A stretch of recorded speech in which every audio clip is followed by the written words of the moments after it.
nailed it.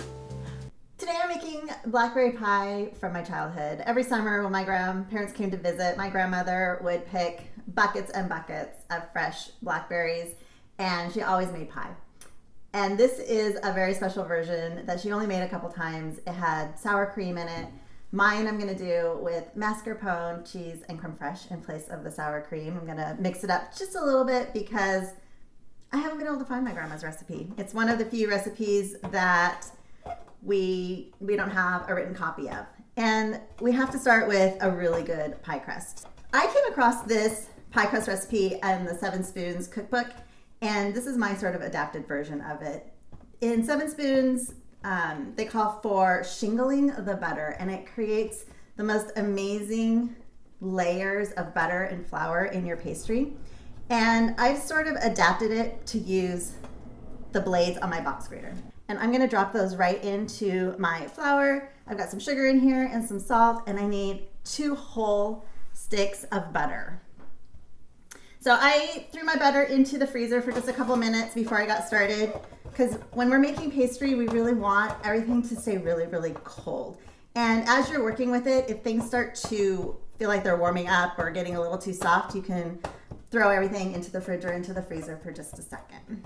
All right, I have my shingled butter. It's in my flour. There's a little bit of sugar in here and some salt. If you were gonna do this as a savory pie, maybe a quiche, you could leave the sugar out. So I'm just gonna sort of make sure that my shingles are separated and they're all coated in my butter. And if at any time your butter starts to feel a little bit warm or like it's getting kind of melty, go ahead and throw it in your fridge or your freezer.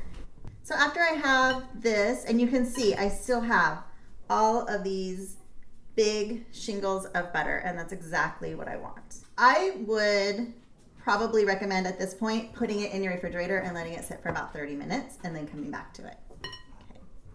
So I'll be back in 30. I'll be right back. All right.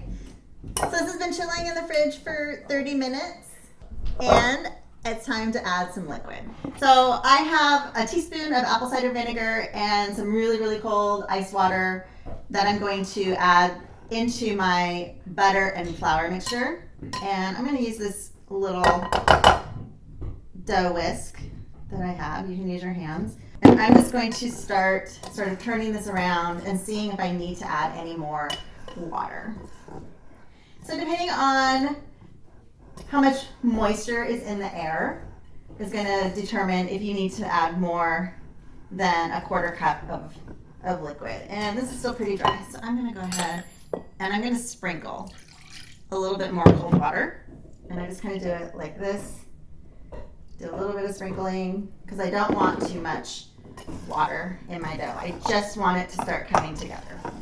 And you can see I have this like shaggy kind of dry looking mess. I'm flicking it everywhere, all over my counter. And I'm going to start getting my hands in here now. And I'm going to do this technique.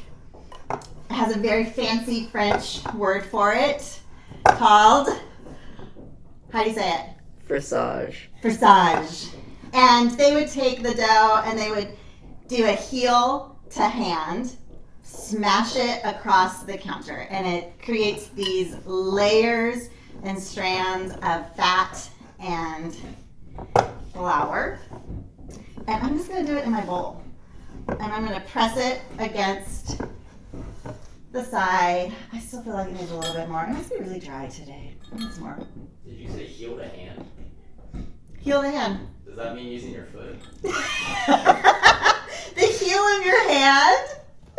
Oh, of course, of course. So I'm getting these layers. It kind of looks like biscuit dough.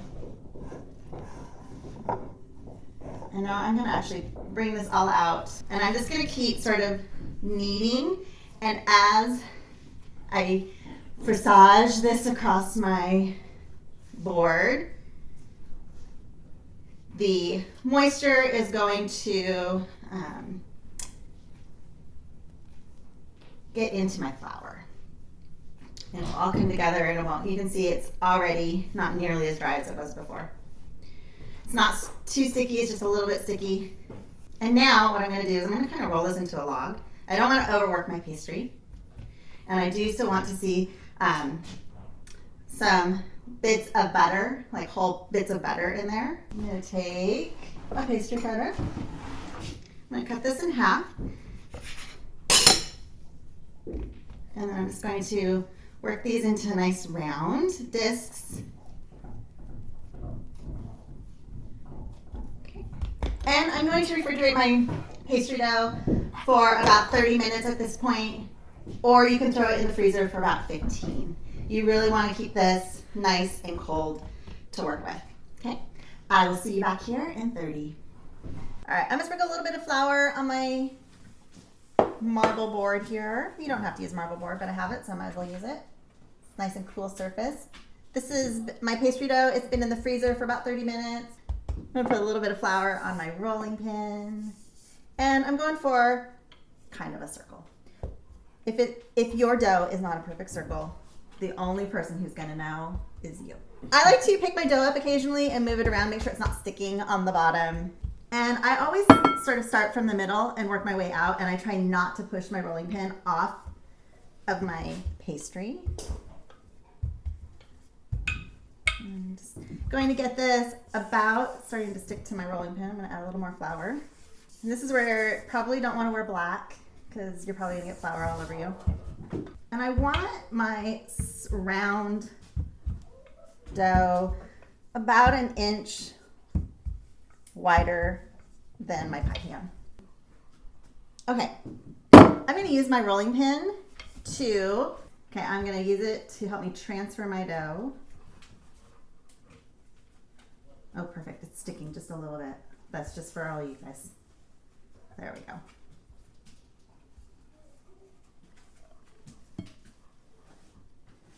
Over here to my pie plate. I'm just going to kind of get it in. And I like to sort of pick up my crust and push it down. All right.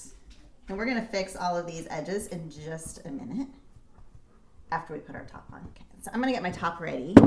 So I need a little more flour. And I'm going to do the same thing, center to the edge, trying not to go off the edge, and occasionally picking up, making sure it's not sticking to my board. And I want to go just a little bit shorter than my last one, or not, the diameter is not going to be as wide, because I'm going to cut this into strips. Okay, feeling pretty good about this. I'm using frozen blackberries today. These are actually really fancy wild mountain blackberries. I did not forage for these. I ordered them from a great organization that does a lot of foraging for you. I'm gonna add some sugar to it. Are you sponsored by them? Nope, but maybe I will be. And then I'm gonna add a couple tablespoons of flour just to help the juices thicken so I don't have a watery pie. I'm gonna have a nice thick sauce in there. And I want to sort of bump up that tanginess that we're gonna get from the creme fraiche and the mascarpone, and I'm gonna add the zest of a lemon. Okay. Smells good. It does, doesn't it smell really good? I love the smell of citrus zest. Did you zest the entire? I zested the entire lemon, yeah. And now, I've got my blackberry mixture. I need my mascarpone and my creme fraiche. I have a little bit of sugar in here just to cut down on the tanginess, and then I'm also going to add a tablespoon of flour to this. Okay. And I'm just going to mix this all together. Are these going to be combined? So I'm going to put the berries in the pie crust first, and then I'm going to dollop, very technical term, dollop this mixture all over it, because I don't really want it to totally be one with the blackberries. I want to have a little bit of texture, and sometimes you're going to get a bite that just has blackberries in it, and sometimes you're going to get a bite that has some of this tangy creaminess along with it. All right, let's grab our pie crust. So I have my pie crust ready to go, my top crust is ready, and we need to cut it into strips. How big should I make these strips? You want fat strips, skinny strips? Fat. Fat. Yeah. Fat? Okay, fat it is. It's a democracy around here. I'm gonna go like 1 inch-ish. Nobody get a ruler out. And I'm using a fluted cutter. If you don't have one of these, you can just use a knife. It's okay if you don't have the little ruffly edges. It's also okay if they're not exactly all the same width. I'm not gonna come measure them. And now I'm going to get my blackberry filling into my bottom pie crust. Put this in first. My berries have slightly started to melt and they have absorbed into the flour and the sugar. This is where you don't really want to get blackberry juice all over your new apron because it will stain it. And I'm going to dollop my cheese and creme fraiche mixture. I'm just going to do little sort of dollops on here. Okay.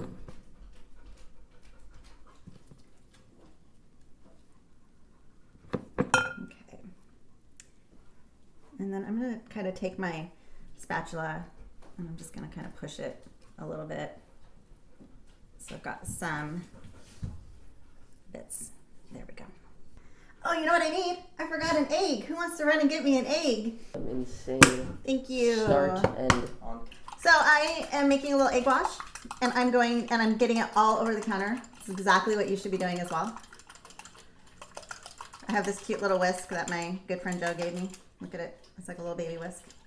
So I just have 1 egg, a little splash of water. I'm going to use this to glue my bottom crust to my top crust. And I'm also going to use it to brush on the top of my crust before I put it in the oven. It's going to add a nice sheen, golden brown on there. Okay, so I'm going to start with my longest one, and I'm going to kind of lay it just slightly. I'm going to go right in the center. Okay, perfect. And I don't want to seal down this side because I'm going to be lifting. And I'm going to take my other, I'm going to go with the shorter one. And I'm going to lift this up. And I'm going to bring it over here. Okay. And now another long one. And you're just going to go back and forth. And you're going to create your lattice. And now go this way. And you just have to like keep going, which one's supposed to be up? So I want to go back and forth. One more here and one more here. Let's see. And one more down here. I might have to piece that one together. This one's going on top.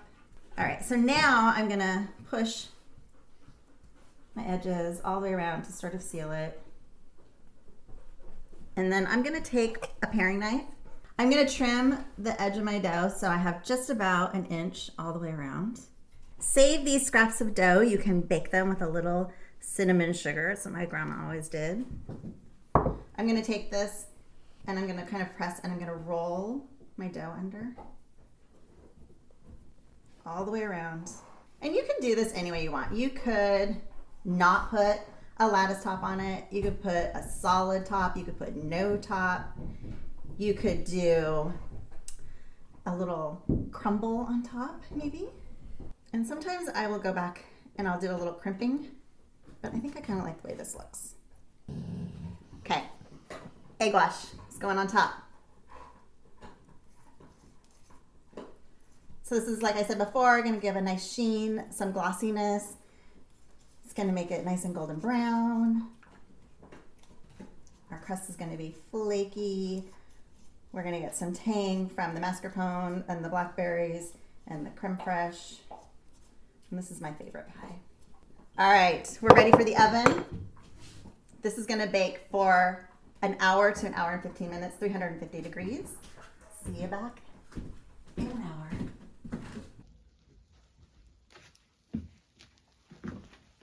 My blackberry pie is all done. It's golden brown. Look at that, it's beautiful.